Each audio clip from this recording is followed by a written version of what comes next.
नमस्कार, मैं निसी Varghese बीआईएमआर nursing college की छात्रा एक बार फिर आप लोग के साथ जुड़ रही हूँ ब्रेस्ट फीडिंग से रिलेटेड कुछ नई जानकारियों के साथ। तो आशा करती हूँ कि आप लोगों ने हमारे ब्रेस्ट फीडिंग वीक से रिलेटेड जो पहला पॉडकास्ट था वो सुना होगा, जिसमें हमने शिशु के लिए पहले दूध का महत्व, ब्रेस्ट फीडिंग के बेनिफिट्स और गुड लैचिंग जैसे इम्पॉर्टेंट टॉपिक्स के ऊपर चर्चा की थी। आज इसी श्रृंखला में आगे बढ़ते हुए हम चर्चा करेंगे और कुछ नए फीडिंग से रिलेटेड इंफॉर्मेशंस के बारे में और उसकी जानकारियों के बारे में। तो आज इस विषय पर चर्चा करने के लिए हमारे साथ है बीआईएमआर हॉस्पिटल्स की senior paediatrician doctor Swati Gupta. स्वागत है मैम। तो मैम, मैं स्टार्ट करना चाहूँगी एक बहुत ही सिंपल और इम्पॉर्टेंट क्वेश्चन के साथ।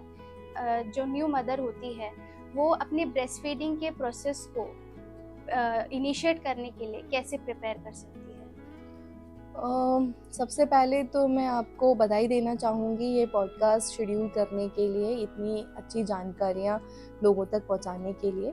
और आपने एक बहुत ही इम्पॉर्टेंट क्वेश्चन पूछा कि फ्रॉम द वेरी बिगनिंग हम माँ को कैसे प्रिपेयर कर सकते हैं, वो खुद को कैसे प्रिपेयर कर सकती है। इस चीज़ में सबसे ज़रूरी ये है कि ब्रेस्ट फीडिंग जितना जल्दी हो सके उतना जल्दी हम इनिशिएट करवाएं माँ को, उसके फ़ायदे बताएं, प्लस उसको माँ को जो भी उसको सपोर्ट चाहिए वो as a health care giver हमको उनको प्रोवाइड करना चाहिए।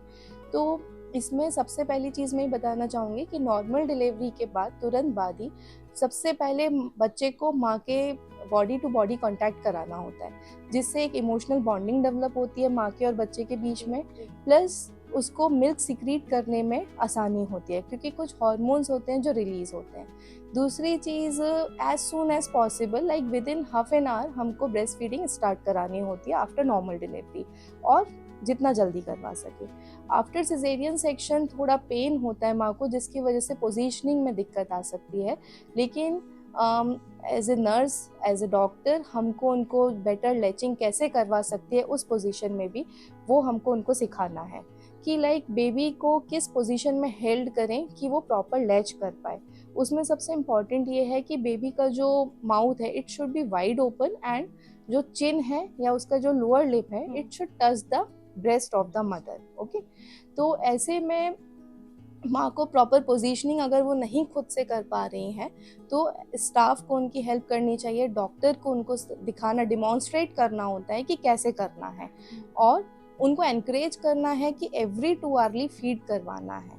नो मैटर कितना मिल्क आ रहा है, कम आ रहा है, ज़्यादा आ रहा है, but we should encourage them कि उनको एवरी 2 आवर्ली या उससे पहले उनको डिमांड फीड कराना है बेबी को।